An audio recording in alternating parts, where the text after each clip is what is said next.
O Senhor esteja convosco. Ele está no meio de nós. Evangelho de nosso Senhor Jesus Cristo, segundo São Lucas. Glória a vós, Senhor. Naqueles dias, Jesus subiu ao monte para rezar e passou a noite em oração a Deus. Quando amanheceu, chamou os discípulos e escolheu 12 entre eles, a quem deu o nome de apóstolos: Simão, a quem deu também o nome de Pedro, e seu irmão André; Tiago e João, Filipe e Bartolomeu, Mateus e Tomé, Tiago, filho de Alfeu, e Simão, chamado o Zelota; Judas, irmão de Tiago, e Judas Iscariotes, que veio a se tornar o traidor. Depois desceu com eles do monte e deteve-se num sítio plano, com numerosos discípulos e com uma grande multidão de pessoas de toda a Judéia, de Jerusalém e do litoral de Tiro e de Sidônia. Tinham vindo ouvir Jesus e serem curados das suas doenças. Os que eram atormentados por espíritos impuros também ficavam curados. Toda a multidão procurava tocar Jesus, porque saía dele uma força que a todos sarava. Palavra da salvação. Glória a vós, Senhor. A sua mensagem ressoou por toda a terra. A sua mensagem ressoou por toda a terra. Mais uma vez, juntos. A sua mensagem ressoou por toda a terra. A sua mensagem ressoou por toda a terra. Meus irmãos, minhas irmãs, essa mensagem que ressoou por toda a terra veio lá da Terra Santa, onde se encontra hoje um conflito,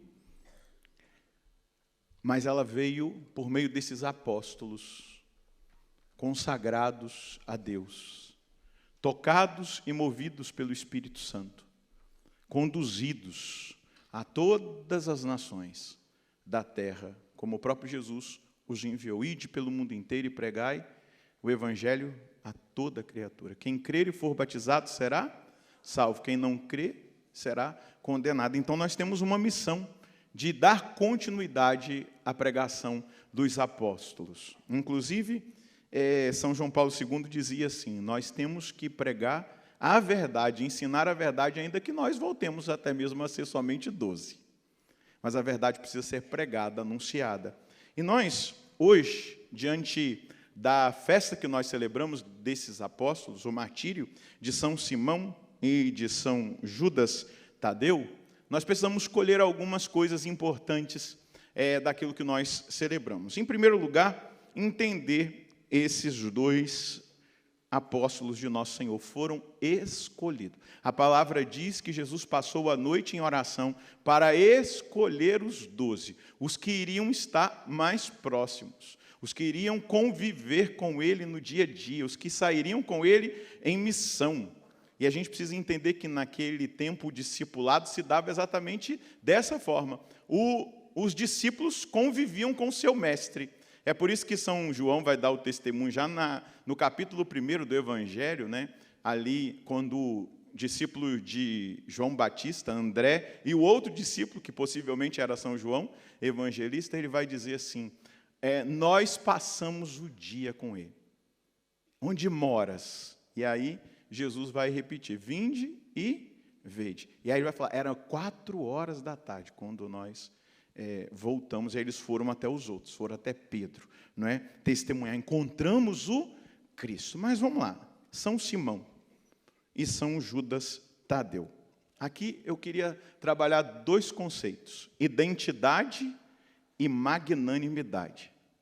Exatamente porque está vinculado ao nome dos 2 apóstolos que hoje nós celebramos o martírio deles: Simão Cananeu e Judas Tadeu. Eles são sempre lembrados na lista dos 12, um ao lado do outro. Por isso que a gente celebra juntos aqui o martírio deles. Não é? Possivelmente foram martirizados pela espada, né? Foi cortada a cabeça dos dois, mas eles chegaram ao testemunho de fé no sentido pleno do martírio, por isso que estamos de vermelho. Então, Judas Tadeu é o autor da carta de São Judas, de uma das cartas católicas do Novo Testamento. Mas vamos lá. São Mateus, ele vai chamar Simão, né? São Simão, de o cananeu. Ou seja, ele é de Caná da Galileia. Amém? E Lucas vai classificá-lo como zelote. Porém, as duas palavras são similares, cananeu e zelote.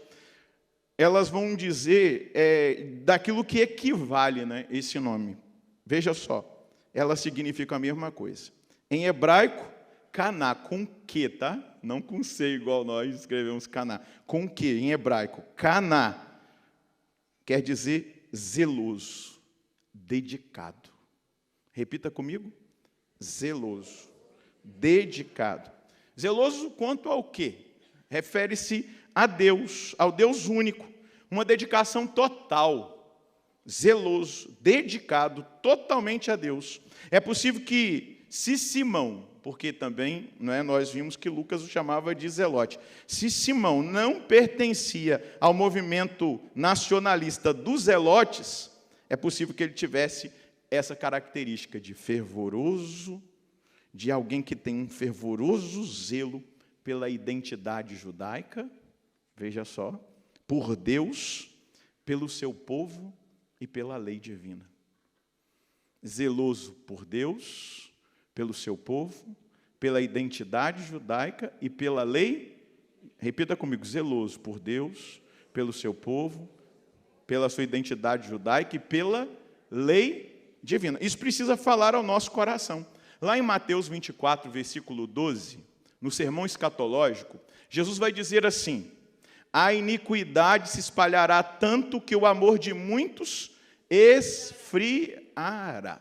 No original, iniquidade a palavra que brota a iniquidade, né, quando a gente traduz para o português, seja do português de Portugal e o português do Brasil, iniquidade é anomia.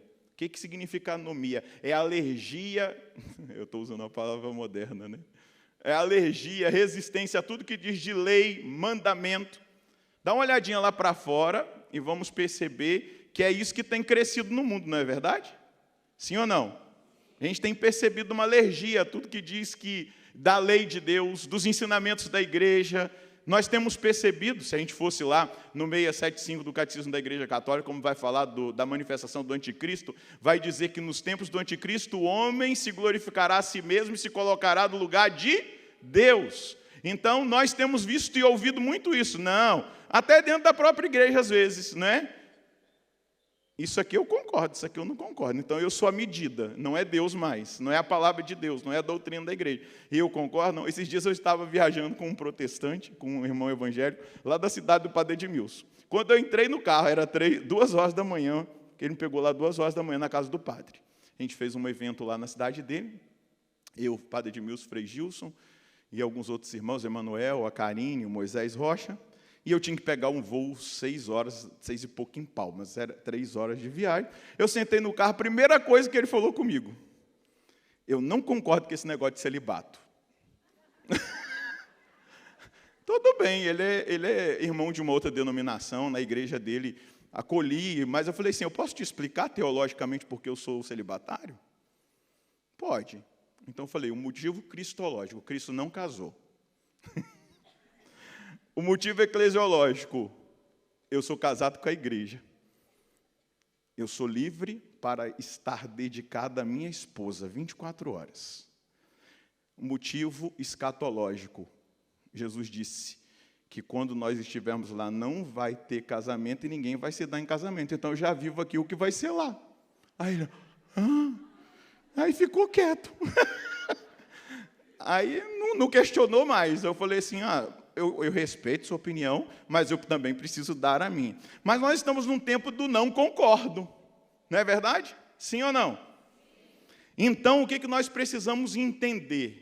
Que dentro da igreja, no meio de nós, no meio dos devotos da Santíssima Virgem Maria, daquela que diz, eis aqui a serva do Senhor, faça-se em mim segundo a vossa palavra, é preciso ter zelo, zelo pela lei de Deus, zelo pela identidade católica, zelo por Deus e zelo pelo povo de Deus. O que Nossa Senhora ensina em Fátima?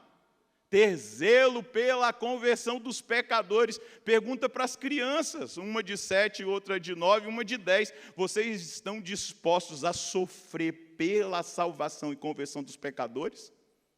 Não foi isso? Foi? Vocês já andaram aí por Fátima, já leram sobre a mensagem?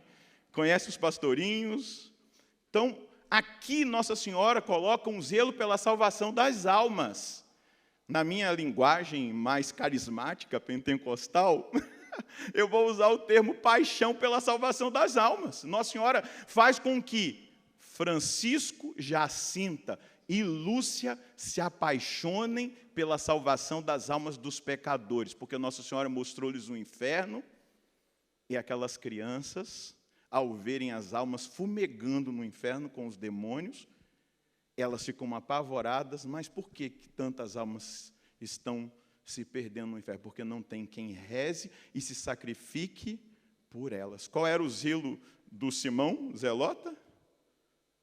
Zelo por Deus, zelo pela sua identidade judaica, zelo pelo seu povo e zelo pela lei divina. Pergunta para quem está do seu lado, você está entendendo ou você está cochilando? Rapaz! Então, se a iniquidade se espalhará tanto, se a anomia, se a rejeição à lei se espalhará tanto, hoje, neste congresso mariano, como Nossa Senhora ensinou aqui em Fátima, nós que viemos para esse congresso, você que acompanha de casa, nós precisamos assumir que nós devemos ser esses zelosos, esses cananeus, da palavra caná, da tradução da palavra, do hebraico para a realidade. Nós precisamos ser esses homens e mulheres cheios de zelo por Deus, pela nossa identidade católica, amém? Eu queria que você aplaudisse a nossa identidade católica, que é mariana, que é eucarística, que é da palavra, amém? Zelo pelo nosso povo, comprometimento com a salvação das almas. Por que nós estamos fazendo um encontro aqui? Porque nós estamos trabalhando pela salvação das almas. Por que a obra de Maria, junto com a Canção Nova, faz peregrinação? Para a salvação. Não é um slogan, mais que viagens. Encontros com Deus e ser paixão pelas almas, é zelo. E fica muito claro, quem aqui, não vou falar isso não, né? Mas tem outros irmãos aqui, quem aqui está fazendo peregrinação nesses dias? Levanta a mão.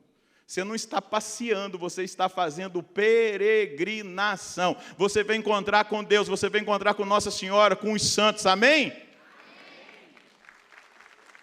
Eu vou falar igual o Padre Jonas. Se você aplaudiu é porque você entendeu. Não é? Você aplaudiu porque você entendeu. Então, se nos fins dos tempos, no sermão escatológico, isso é uma crescente, a anomia se espalhará tanto, que o amor, e o verbo lá é ágape, é o amor a Deus, esfriará. Nós somos esses chamados, nesse sábado, dedicado à Virgem Maria, num congresso mariano, a ser os incendiários, os zelosos. Por quem? Por Deus, pela identidade católica, pelo povo de Deus, os nossos irmãos, os pecadores, não só os católicos, os irmãos cristãos e os que estão perdidos, não é? E zelo pela lei de Deus. Aí deixa eu brincar com você. Agora, você veio para o congresso, você está acompanhando aí pela Canção Nova, se vira. Nós precisamos buscar esse zelo, esse fogo que queima a nossa alma. E que nos faz enxergar de forma diferente. Não nos deixa na passividade, mas nos coloca numa vida ativa na direção de Deus, porque só Ele pode esquentar o nosso coração. Aqui nesse congresso, o Senhor quer imprimir no nosso coração esse zelo pelas mãos da Virgem Maria, um fervoroso zelo pela identidade católica, por Deus, pelos cristãos, o povo de Deus, pela humanidade inteira e pela lei de Deus. Rezai pela conversão dos pecadores, pois muitos têm ido para o inferno. E qual é a identidade da revelação de Fátima? Oração, penitência, rosário, adoração, jejum, a fidelidade a Nosso Senhor e a sua lei. Pedidos a 3 crianças. Então a gente, desculpa falar assim, mas a gente tem que criar vergonha, né? Que aquelas 3 crianças fizeram exatamente o que Nossa Senhora pediu. Dá uma cutucadinha em quem está do seu lado, só para dar uma distensionada e falar assim, se vira, agora somos nós. Jacinta, Francisco e Lúcia já estão no céu, já fizeram a parte deles, amém? Então aplauda esse irmão que está aí do seu lado. O interessante é que Jesus se interessa pelas pessoas. Nesse grupo aqui, dos 12, há uma diversidade tremenda, inclusive está escrito ali, Judas Iscariotes, o traidor. Imagina, Jesus escolheu para o grupo dele alguém que poderia ser um traidor, mas Jesus acredita até o último suspiro, amém? Quando Judas beijou o rosto dele no Getsêmani, ele falou, meu amigo. Ele não falou, seu descarado, traidor, sem vergonha, vai para o quinto dos infernos. Foi? Meu amigo, com um beijo tu me traz. Meu amigo. Ele não rompeu a amizade com aquele beijo de jeito nenhum, um beijo gelado de traição. Mas ele esperou. Mas ao invés de Judas se arrependeu, ele criou um remorso, e o que ele fez? Mas olha só, um grupo diverso, pessoas diferentes. Jesus se interessa pelas pessoas, ele não quer nem saber a categoria social, ele não quer nem saber no que a pessoa trabalha. Não, ele se interessa pela pessoa. E deixa eu dizer, Jesus escolheu os que Ele quis, é por isso que você está sentado aqui diante dos meus olhos nessa missa. Escolheu você, escolheu a mim, amém? Você crê? Mas não vai ser um Judas. Estou brincando, é só para arrancar esse sorriso lindo dos seus lábios. Veja só, no grupo que Ele chamou e que nós ouvimos no Evangelho, há essa diversidade, mas eles coexistem. Eles coexistem superando inúmeras dificuldades, porque Jesus é o ponto de coesão. No seu grupo não tem um monte de gente diversa, diferente, de um monte de lugar, tem os atrasadinhos. Tem vários, eu poderia aqui elencar. O meu grupo é uma bênção de Deus. Que maravilha, sério mesmo. Estou muito edificado com o meu grupo de peregrino, não é, padre? O padre pode confirmar. Está sendo um bálsamo para a nossa alma. Conviver com eles esses dias, até quarta-feira, se Deus quiser. Mas há diversidade. Mas o que faz a gente experimentar aquilo que Deus nos faz experimentar? E isso, o grupo dos 12 reflete aquilo que vai ser a igreja. O que é a igreja hoje? O problema nosso, sabe qual é hoje? Que quer todo mundo ser igualzinho. Fazer um monte de gente igualzinho. Todo mundo tem que ser assim, ou assim. São extremos. E Jesus não impôs isso. Jesus viu a diversidade, o que era o ponto de coesão deles? Jesus, amém? A pedra angular. Que São Paulo vai dizer na primeira leitura, aonde tudo está edificado. Jesus é aquele que faz tudo coexistir, onde se encontram unidos, é Ele que gera a unidade, é dele que vem a força para superar os nossos conflitos. É exatamente na força de Jesus, na presença de Jesus, que nós vamos entender o que é a Igreja Católica, na sua universalidade, em que deve ter espaço para todos os carismas, para todos os povos, para todas as raças, para todas as qualidades de gente. Olha aí as freirinhas que lindas que estão aqui de branquinho. Olha lá que benção, vamos aplaudir, tem lugar para todo mundo. Tem as freirinhas que estão ali de marrom, com capa branca, tem lugar para todo mundo. Tem nós na Canção Nova que não usamos o hábito, é o sorriso, né? Que é o nosso hábito, a obra de Maria que evangelizar de todas as formas com a alegria. E aí a gente vai vendo a beleza da diversidade. O que isso diz para nós? Essa é a qualidade da Igreja Católica, meu irmão, minha irmã. Nós somos diferentes, mas nós somos irmãos. Nós temos diversidade de carismas, mas nós estamos servindo ao mesmo Senhor. Nós não precisamos fundar uma outra igreja. Aqui nós existimos e subsistiremos.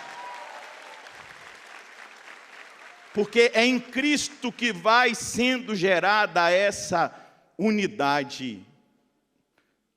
Nós somos diferentes aqui, os padres, olha, só você olhar para cá, tudo diferente. Diz que eu até pareço com esse aqui, ele. Mas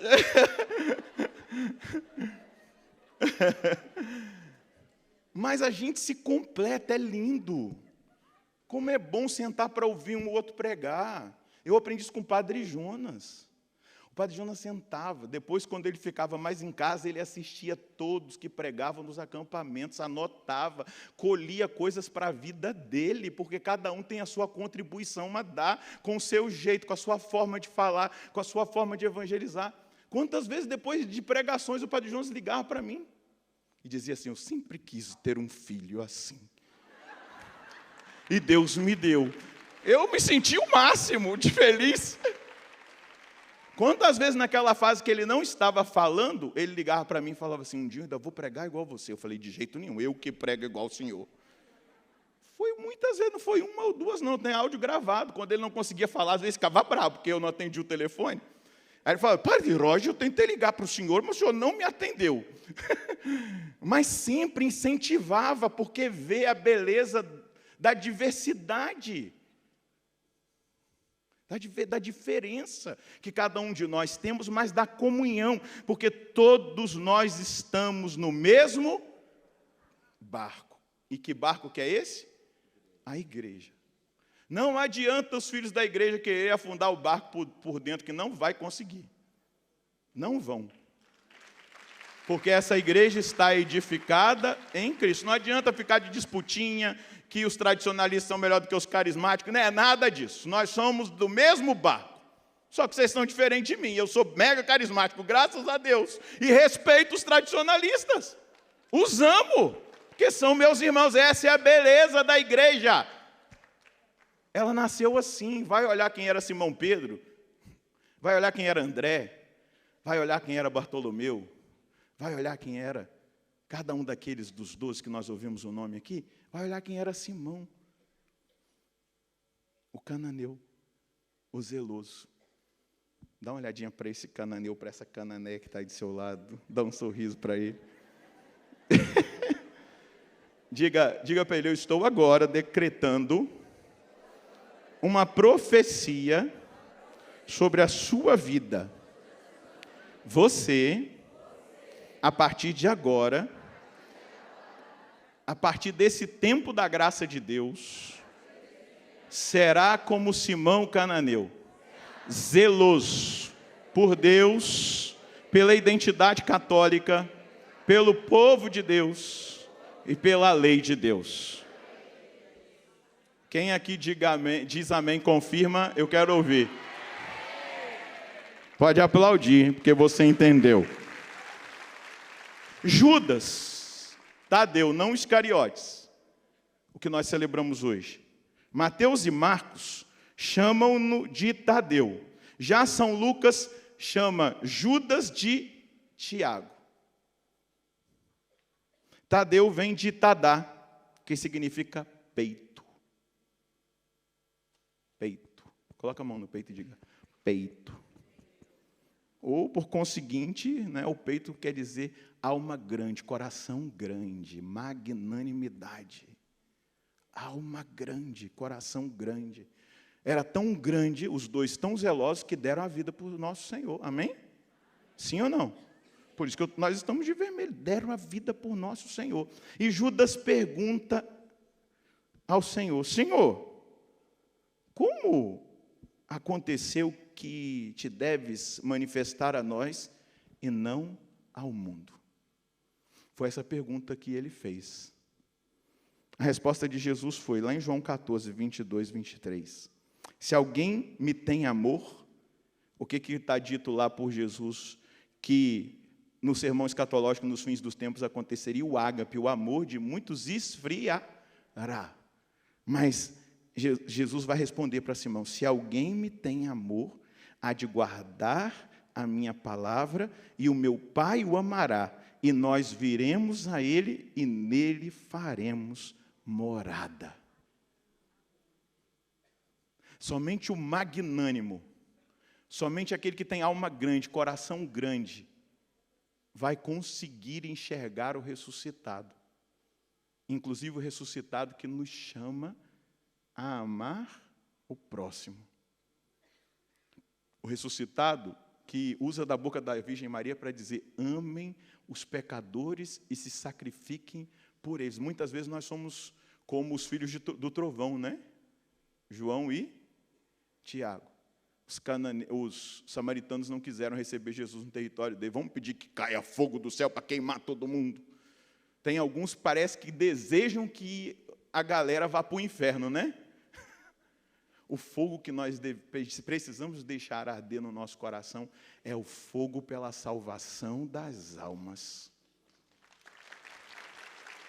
O fogo que Nossa Senhora colocou no coração de Jacinta, de Francisco e de Lúcia foi o fogo pela salvação das almas. Se sacrifiquem, façam oração, adorem, façam penitência, sofram. Não reclamem do sofrimento, peguem esse sofrimento como ponte de salvação, ofereça pela conversão dos pecadores. No ano de 2003, estou fazendo 20 anos que Deus me deu uma nova chance. No ano de 2003, eu estava em Palmas, no Tocantins, e eu fiz uma cirurgia que não deu muito certo, que na verdade foi errada a cirurgia, não era para ser feita, mas fizeram. E aí, dessa situação, eu fiquei com as veias ruins na perna e me tiraram as boas. 15 dias depois dessa cirurgia, eu tive uma trombose, uma embolia pulmonar e um infarto pulmonar. E eu fui desenganado pelos médicos. Dom Alberto era o nosso bispo, em Palmas. Ele foi lá na UTI, me atendeu em confissão e me deu a extrema unção, porque o médico falou que a qualquer momento eu morreria. Padre Jonas tocou para Palmas o telefone, me levaram lá o telefone, e o Padre Jonas disse para mim assim: Padre Roger, eu quero declarar uma palavra sobre a sua vida. João 11, esta doença não é para a morte, mas é para a glória de Deus. Eu acolhi aquela palavra, me preparei para a morte, e Dom Alberto olhou para mim e falou assim: eu sei que a sua alma é incendiada pela evangelização, mas tudo indica que você não vai ter mais tempo. Dom Alberto é bom para preparar para a morte. Ele disse assim: aproveite os minutos ou segundos que você tiver e evangelize as enfermeiras, os médicos, o pessoal da limpeza, que quando eles entrarem aqui, eles vejam esse seu sorriso lindo. E assim eu fiz. Num primeiro momento, eu confesso para vocês que eu não aproveitei o sofrimento naquele momento, porque, tipo assim, desculpa, eu vou usar uma palavra, Padre Jonas, me desculpa. Mas eu falei assim: sacanagem, né, Jesus? Morrer seminarista, eu deixei tudo para te servir, agora vou morrer seminarista, é brincadeira. Mas depois eu caí em mim, né, o filho pródigo, e falei: não, obrigado, Jesus, se o Senhor quer me levar a seminarista, muito obrigado, eis-me aqui. E aí, Dom Alberto falou para mim assim: eu estou indo para Roma, vou fazer escala em Recife, e eu ligo. Eu falei: vai ligar para saber se eu morri, né? Aí ele ligou, ainda estava vivo. Eu acho que eu estou, né? Eu acho que eu estou. E aí, eu fiquei lá, esperando. Depois eu piorei, a Luzia e o Eto lembram muito bem disso, tive que ser transferido para São Paulo e ficar internado na UTI pulmonar do Hospital São Paulo. Lá estava eu, e eu disse para Jesus assim, se o Senhor tem alguma coisa para mim aqui ainda nessa terra, eu não vou fazer promessa. Não. Eu vou fazer um compromisso com o Senhor. Se o Senhor me deixar um pouquinho mais, se essa for a sua vontade, eu quero fazer 3 compromissos com o Senhor. Porque, gente, eu estava conversando com uma pessoa esses dias da peregrinação. Quando a gente está na UTI, é que a gente experimenta o que é solidão. Nada. O padre Gimilson, que ele acompanhou o pai dele, nada, nada. É só você e Deus. Só. Você não tem ninguém. Sozinho. E aí eu falei para Jesus assim, são 3 compromissos que eu faço com o Senhor, se o Senhor tiver alguma coisa para mim. Eu já aceitei morrer seminarista. Minha alma é sacerdotal. E aí eu falei para ele assim, se o Senhor me permitir viver um pouquinho mais, eu faço 3, ele já me permitiu mais 20 anos, né? Então eu faço 3 compromissos com o Senhor. Primeiro compromisso, amar, ou melhor, ser santo na Canção Nova. Eu vou fazer o meu esforço, o restante é com ele, porque não sou eu que me santifico, né? Isso não é pelagianismo, não é o que eu faço. Eu quero me aproximar dele, eu me confesso, eu celebro a missa com devoção, com piedade, né? Eu rezo a liturgia das horas, eu rezo o rosário, eu faço adoração, tudo aquilo que tem na Canção Nova. Eu luto para viver a comunidade de amor e adoração.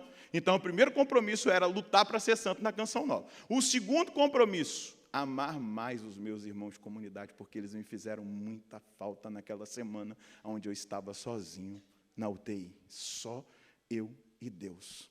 E aí eu falei para Jesus, quando eu sair de lá, se o Senhor me der uma chance, eu vou lutar para amar mais os meus irmãos de comunidade. E o terceiro compromisso que eu fiz com ele foi, eu vou consumir a minha vida pela salvação das almas.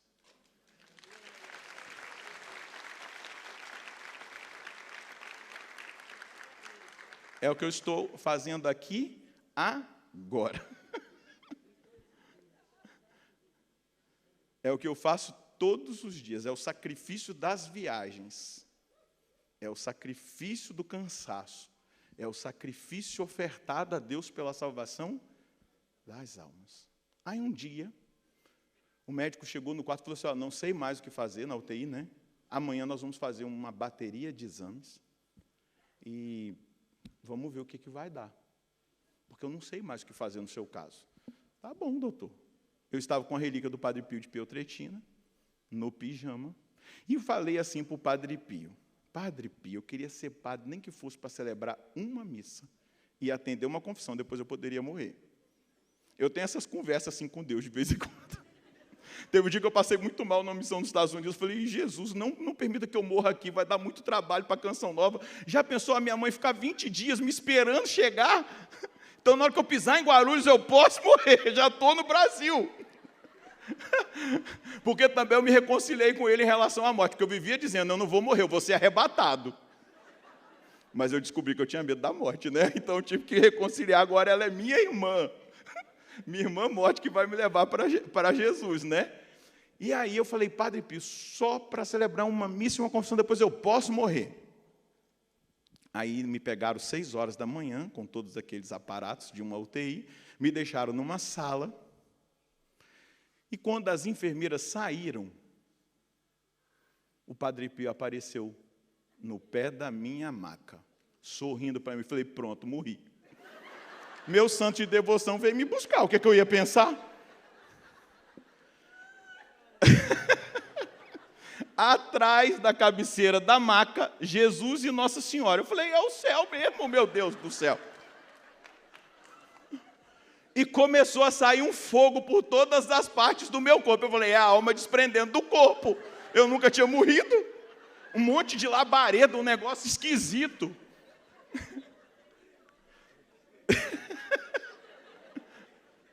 Eu comecei a ouvir um canto em línguas dentro do lugar. Eu falei, gente, é o céu mesmo. Senhor, tem misericórdia de mim, abre a porta do céu. Virgem Maria, a senhora é a porta do céu, a senhora é a porta do céu. Só que quando a enfermeira entrou, a visão sumiu.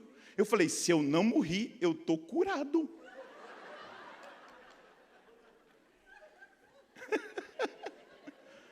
Aí fizeram os exames, me levaram para a UTI de volta. A minha mãe ia todos os dias, às 3 horas da tarde, com mais um membro da comunidade. O meu pai teve que voltar para trabalhar, porque o negócio já estava se estendendo demais. E aí, a minha mãe entrou, não lembro quem era a irmã ou o irmão de comunidade que naquele dia foi me visitar. Nós rezamos o texto da misericórdia, não deu nem tempo. Terminou o texto da misericórdia, e o médico entrou sem cor no quarto, e com um monte de exame na mão, e falou assim: eu não sei o que aconteceu, mas você está totalmente curado, pode voltar para casa.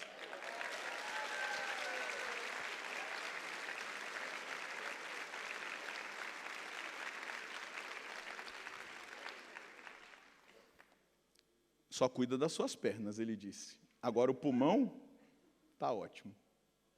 Eu faço hoje tomografia, quando eu preciso fazer. Os médicos falam: o que são esses nódulos, essas coisas aí secas no seu pulmão? Eu falei: é porque eu tive infarto pulmonar. É sério? Só ficou o sinal do milagre. Só ficou o sinal do milagre. Por que eu estou contando isso? Porque o meu zelo hoje, ele é intenso, porque Deus me deu uma chance. Então eu tento me consumir. Eu não sei, estou fazendo 20 anos que isso aconteceu.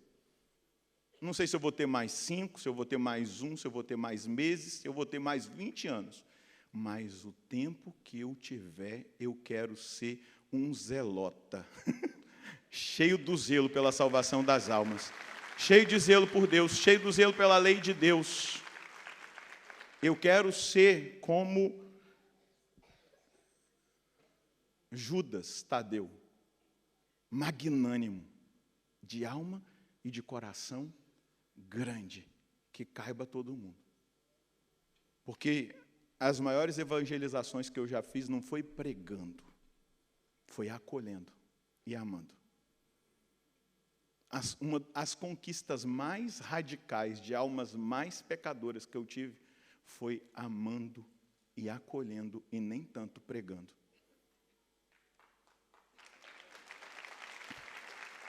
O ministério que eu desenvolvi durante 15 anos em Lorena, que é a cidade da família da Luzia, não é? Lorena também, da Rogerinha. Quantos jovens eu pude ver saindo do crack, do crime, mas não foi por pregação, foi por um olhar misericordioso e acolhida. E ficar até de madrugada atendendo confissão desses jovens.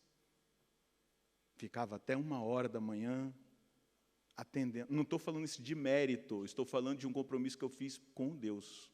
Mas eu queria que a nossa alma fosse zelosa assim. Porque o que Maria colocou na alma dos pastorinhos aqui em Fátima foi zelo pela salvação das almas dos pecadores. Deus me deu a graça porque Ele não desistiu de mim, eu não desisti de ninguém. Eu não sei se já passou na sua cabeça a tentação de desistir de alguém. Mas deixa eu dizer para você, não desista. Se sacrifique por essa pessoa, se precisar, se silencie. Às vezes ela está dormindo do seu lado na sua cama, o seu marido ou a sua esposa, dentro da sua casa, o seu filho, alguém que você ame muito. Talvez as palavras não vão ter efeito, mas o sacrifício, a dor ofertada, a oração, o zelo, o amor, o comprometimento te levarão a ver uma grande transformação. E eu te garanto, se você não ver aqui, você verá no céu.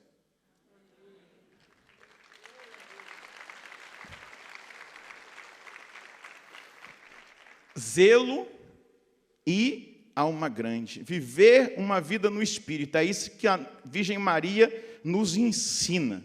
Eu quero concluir essa partilha da palavra com vocês, nessa homilia, com um texto que me acompanha demais, da nossa querida Pat Mansfield, que é uma das precursoras do movimento carismático. No livro da Pat, quando ela testemunha sobre a renovação carismática católica, a Pat, né, como um novo Pentecostes, do livro dela, ela vai fazer um relato estarrecedor de uma aldeia que desde o século XII, aldeia católica, aqui para as bandas da Tchecoslováquia, Iugoslávia, naquela região ali, eles viviam carismaticamente.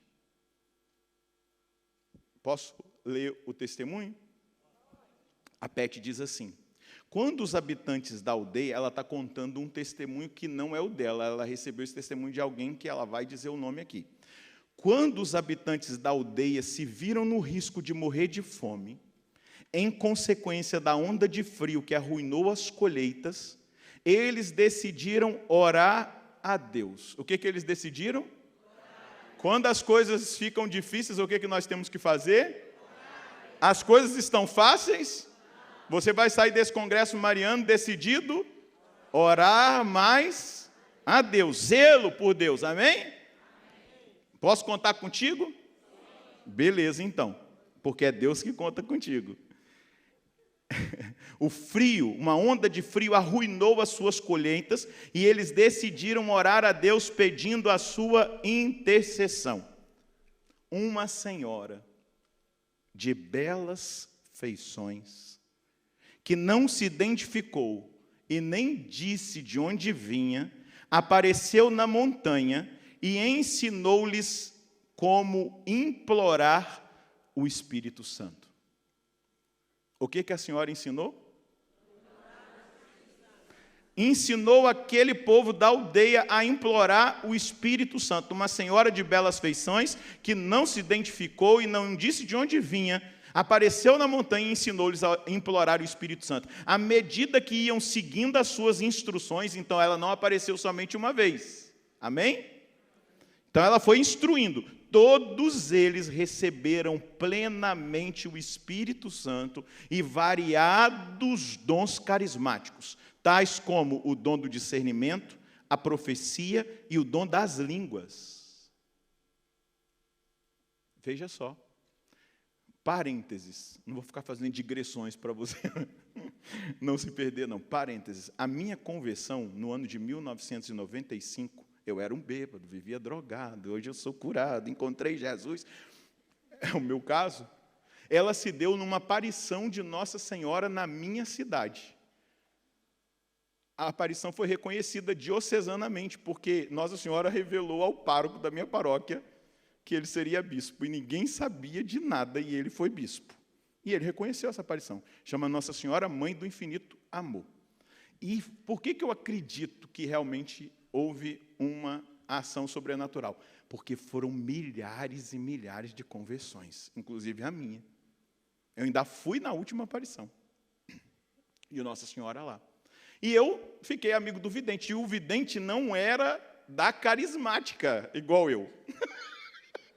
E um dia nós fomos fazer uma vigília, do nada o vidente começou a orar em línguas. Eu falei, ué, depois eu sou curioso, né? Eu falei, como é que você está orando em línguas? Você não é da carismática, inclusive, você nem participa de, nem acredita muito nessas coisas, né? Ele falou assim, foi ela que me ensinou a orar assim. E eles receberam o dom do discernimento do Espírito, o dom da profecia e o dom de línguas. Eles também experimentaram o crescimento das graças santificantes do Espírito Santo, principalmente a do amor. Naquele inverno, o pão foi cozido com farinha sagrada e as suas provisões duraram milagrosamente até a colheita do ano seguinte. Amém? Eles não morreram de fome, milagrosamente, como lá na história do profeta Elias, a farinha e o azeite fez o pão que eles precisavam o inverno inteirinho, milagrosamente. Nossa Senhora proveu e o Espírito Santo que ela os ensinou a invocar. Aí continua, as dádivas carismáticas do Espírito Santo manifestaram-se às sucessivas gerações de habitantes da aldeia. Eles não tiveram consciência de quão rara era a sua experiência carismática, que não se repetia nas demais aldeias, das quais a sua era distante, bastante isolada. Anne Mary, que é a que deu testemunho para Pat Mansfield, descreve quanto eram eficazes o poder da oração e a presença do amor de Deus, tão fortes que dispensava a necessidade de prisões e de hospitais. Amém? Você está entendendo? Dispensava necessidade de prisões e de hospitais. Quando alguém adoecia, a vila inteira se unificava na oração até que viesse a tão esperada cura divina. Eu queria que a sua casa fosse uma aldeia como essa. Eu queria que a sua comunidade fosse uma aldeia como essa. A minha comunidade precisa ser uma aldeia como essa. Nós precisamos voltar a acreditar no sobrenatural, no poder de Deus. Tem alguém doente na sua casa, não estou dizendo que você não vai levar no médico, mas reze primeiro, insista, até que venha a cura divina. Se Ele quiser, Ele vai curar, se for o projeto dEle. Se aquela doença for para a glória de Deus, a oferta pela salvação das almas, amém. Amém? Eles oravam até que viesse a cura divina. Escuta uma coisa, as famílias recebiam com regozijo os novos filhos que chegavam. O Espírito Santo ensinou aquela aldeia a acolher os filhos e não rejeitá-los, como nessa geração nós estamos vendo. Nossa Senhora precisa nos ensinar a clamar o Espírito Santo para que dentro da igreja isso cresça no meio de nós. Não rejeitar os filhos, mas acolher, desejar. E aí continua, não havia divórcio na aldeia. A paz e o amor reinavam. A missa dominical era a gloriosa celebração da presença de Jesus no meio da comunidade e era seguida pela partilha entre todos da comida que tinham e do seu sentimento de irmandade. Vê se isso aqui não é a igreja primitiva, aplicada no século XII e estabelecida até o século XX, porque essa aldeia ela encerrou as atividades dela com a ocupação nazista, que levou a maioria dos seus membros ao campo de concentração. Alguns sobreviveram, porque também o Espírito Santo nos ensina a chegar até a morte com dignidade. E se preciso for ser mártires, como Simão, Tadeu e Judas. Amém? E aí, para concluir, a Bíblia era lida nos lares. As crianças eram ensinadas a viver sob o poder do Espírito Santo. Você quer uma aldeia dessa lá na sua cidade? Começa na sua casa. Pede para Nossa Senhora te ensinar a invocar o Espírito Santo como ele deve ser invocado na sua casa. E você irá se surpreender com os favores do céu. Peça, Virgem Maria, me ensine a invocar o Espírito Santo para que venha esse zelo por Deus, que venha esse zelo pela identidade católica, que venha esse zelo pelo povo de Deus, pelos pecadores, e que venha esse zelo pela lei de Deus.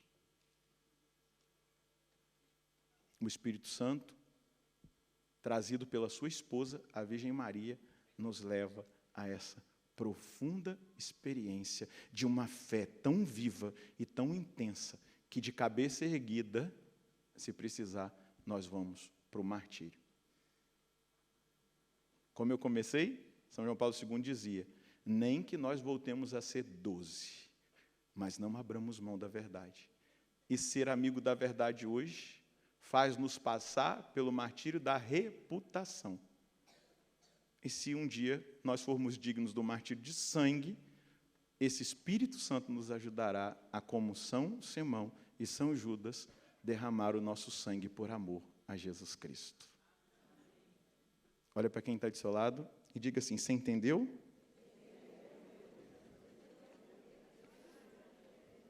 Sim ou não? Então fica de pé. Santa Jacinta Marto, ela dizia assim, se os homens soubessem o que é a eternidade, fariam tudo para mudar de vida. Ergue os seus braços na presença do Senhor, feche os seus olhos. E pede agora a Nossa Senhora que ela te ensine, nesse momento, a invocar o Espírito Santo. Peça como ela ensinou lá naquela aldeia. Peça, fala para ela, Virgem Maria, esposa mística do Espírito Santo, me ensina a orar hoje no Espírito, para que todas essas graças alcancem a minha vida, a minha casa, a minha comunidade. Eu estou pedindo pela Canção Nova, eu estou pedindo pela obra de Maria, eu estou pedindo pelas comunidades que estão representadas aqui pelos seus membros, eu estou pedindo, Virgem Maria, nos ensina a orar no Espírito dessa forma que foi ensinada lá naquela aldeia, que foi ensinado lá naquele lugar, aonde foi abundante a ação do Espírito Santo. Primeiro, a provisão não faltou. Nós estamos em tempos onde a provisão pode até nos faltar, diante de todos esses rumores de guerra. Mas nós acreditamos, Virgem Maria, se estivermos cheios do Espírito Santo, na presença do Senhor, nada nos faltará. E principalmente a presença de Deus na nossa vida, na nossa caminhada. Vem agora com os carismas, Espírito Santo. Nós estamos pedindo a sua presença por meio dela, por meio da Virgem Maria, aquela linda mulher que lá na aldeia não sabiam de onde ela tinha vindo, mas ela os ensinou a te invocar. Então vem agora, Espírito Santo, vem agora no meio de nós, faz agora por meio da TV Canção Nova, nos lares, hospitais, presídios, onde essa palavra chega, onde essa oração chega. Faz agora, Virgem Maria, com que esse Pentecostes aconteça. Faz agora, Virgem Maria, com que essa graça seja derramada sobre nós. Faz-nos experimentar o mesmo zelo por Deus, que o coração daquele homem que deu a vida por nosso Senhor experimentou. Faz com que nós experimentemos essa graça, como Simão Zelota. Faz-nos experimentar essa graça, ter zelo por Deus, zelo pela identidade católica, zelo pelas almas, pela salvação das almas, zelo pela lei de Deus. Quando o Senhor voltar, Ele encontrará nossa fé incendiada sobre a terra. Mas nós precisamos, Virgem Maria, do seu auxílio. Nós precisamos da sua intercessão. Nós precisamos que a Senhora nos ensine a orar de novo no Espírito, a orar de novo no poder, a acreditar no poder sobrenatural da cura, da libertação, o poder sobrenatural da conversão, que tira aqueles que estão nas drogas das drogas, os que estão no alcoolismo do alcoolismo, que tira do crime aqueles que estão na vida do crime. Nós precisamos acreditar que essa palavra tem poder de transformar a Virgem Maria. Por isso nós precisamos ser cheios do Espírito Santo. Faz agora, batiza-nos outra vez, Jesus, no fogo do Espírito Santo, pela intercessão da Virgem Maria. Nós desejamos nessa hora, nós pedimos nessa hora, nós suplicamos nessa hora a cura também para os doentes. A nossa aldeia está aqui orando nessa hora, aqui neste lugar de adoração, aonde nós oferecemos o santo sacrifício da Santa Missa. A nossa aldeia está unida a tantas aldeias espalhadas pelo sistema Canção Nova de comunicação, e aqui nós estamos clamando agora pela cura dos doentes, daqueles que estão com câncer, com doenças degenerativas, com doenças crônicas, com doenças incuráveis, que só o milagre para resolver essa situação. Aqui nós estamos clamando pela cura daquelas doenças até mesmo curáveis, mas que o Senhor pode curá-las agora, imediatamente, nesse momento de oração. Aqui nós estamos orando, Senhor, pela cura das doenças emocionais, psíquicas, que esses filhos e essas filhas acabaram vivendo e experimentando, e nós pedimos agora uma força curadora no meio de nós, uma força de milagres no meio dessa assembleia, uma força que traz agora esse poder de cura, esse poder de milagre no meio de nós. Então aqueles que estão doentes, aquelas que estão doentes, sejam agora alcançados por esse poder de cura, por esse poder de milagre. Mas se existem pessoas oprimidas pelo demônio, Virgem Maria, esmague agora a cabeça da serpente diabólica. Se existem pessoas dominadas por maldições, por julgos hereditários, por malefícios, por obras de bruxaria, de feitiçaria, traz a libertação agora pela sua presença, de uma maneira suave, sem escândalo, mas que as pessoas que estavam oprimidas sejam totalmente libertas. Experimentem agora a libertação, mas traz a graça que nós mais necessitamos, da conversão. Vai orando agora no Espírito, solta a sua voz, fecha os seus olhos, deixa Nossa Senhora te ensinar a orar assim.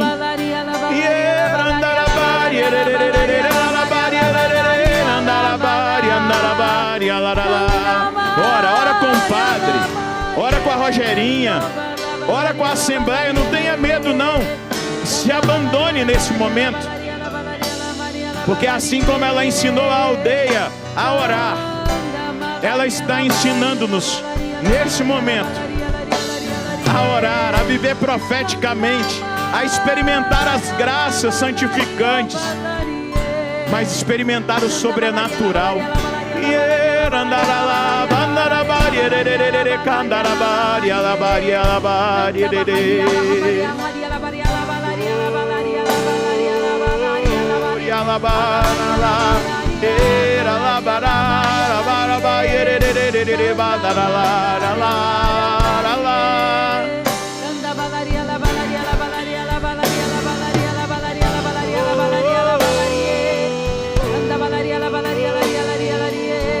Levanta seu braço lá em cima e peça por intercessão de Nossa Senhora.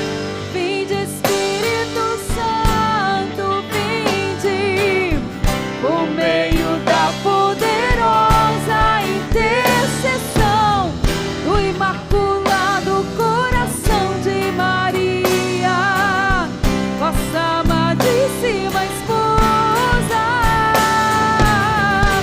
Vinde, Espírito Santo, vinde, por meio da poderosa intercessão do Imaculado Coração de Maria, vossa amadíssima esposa,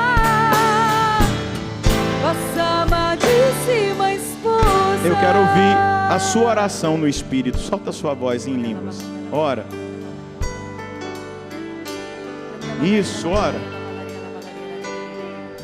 Nós estamos aqui na presença dela, no monte. Ela está te ensinando a orar.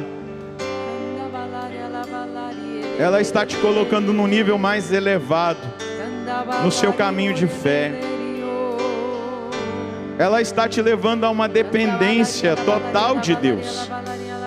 Ora, sem medo, sem receio.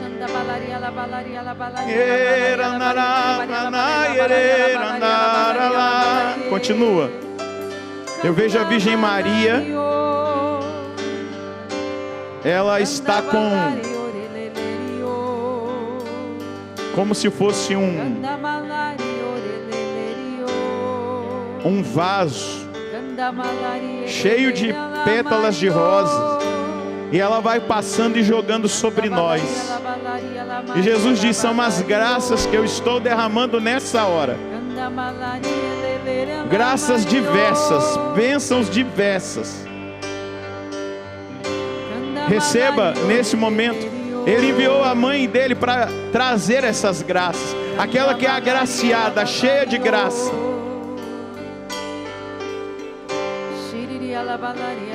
E ele diz: aqueles que recorrerem à minha mãe, nada lhes faltará. O dom do meu Espírito não faltará. A santidade que é obra minha não faltará. Os dons e graças carismáticos não faltarão.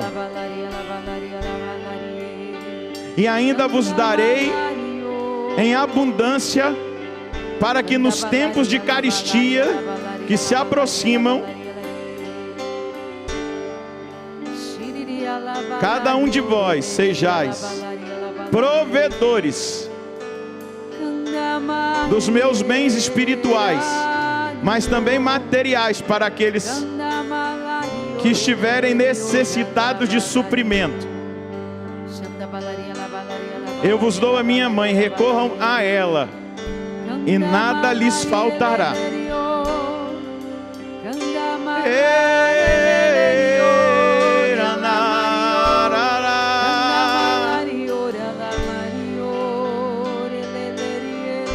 Quando você voltar para casa, quando você perceber, você vai poder testemunhar milagres, curas, grandes libertações que o Senhor está realizando por meio da Virgem Maria.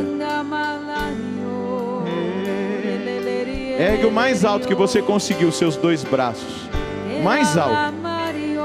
E agora só agradeça com as suas palavras. Vai agradecendo. Glorifica, exalta. Muito obrigado, meu Deus. Muito obrigado por tudo que o Senhor realiza em nós, por toda a obra que o Senhor faz em nós nessa tarde. Obrigado por aquilo que o Senhor faz além deste lugar, Obrigada. em tantos lares, em tantos lugares. Bendito Obrigado. seja. Muito obrigado. Vinde, Espírito. Vinde, Espírito Santo, vinde, por meio da poderosa intercessão do Imaculado Coração de Maria, vossa amadíssima esposa. Vinde, Espírito Santo, vinde, por meio da poderosa intercessão do Imaculado Coração de Maria, vossa amadíssima esposa,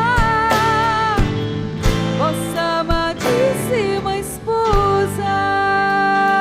O Senhor ainda me diz que Ele está dando a graça a muitas pessoas de retomarem coisas, realidades espirituais que Ele já tinha concedido a você, que tinham sido colocadas de lado. O Senhor está te concedendo essa graça. Pode aplaudir nosso Senhor, pode aplaudir a Virgem Maria, o Espírito Santo. Louvado seja nosso Senhor Jesus Cristo. Para sempre seja louvado.